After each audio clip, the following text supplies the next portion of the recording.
Ya Allah, barızda Allah razı olsun. Ya Allah, Allah-u Teala bizim insanlığı, Allah-u Teala ya da malayıktan artık etip insanlığı derecesi olup ola, malayıktan artık. Ya da bulsa insanlığı derecesi domuz var ki, hatta dünyada eskiyken domuzdan ötemine çıkarıp ola. Ne şüphe kardeş ya?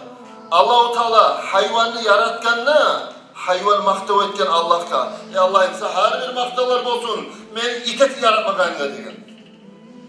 Allah-u Teala iyini yaratkanı itte maktav etken Allah'a. Esmallah, sağda her bir maktalar olsun, beni domuz etmeyeni dediğin. Niye domuz? Lahabda eski cansar Allah. Aslında ne şey diyeyim, revnaslı yok. Şon çağda bir aşamadansa kim net koysa da koyardı, havda da pıklanıp durardı.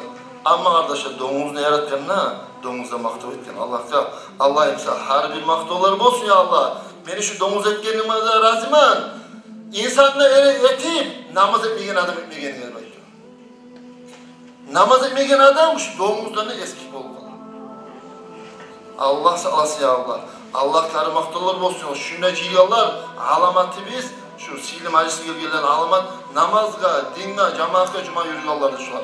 Ya Allah şu cemaatiniz var, dininiz var, dünya gizde talaylı olsun ya Allah, ahiret gizde, bahar gizde talaylı olsun ya Allah.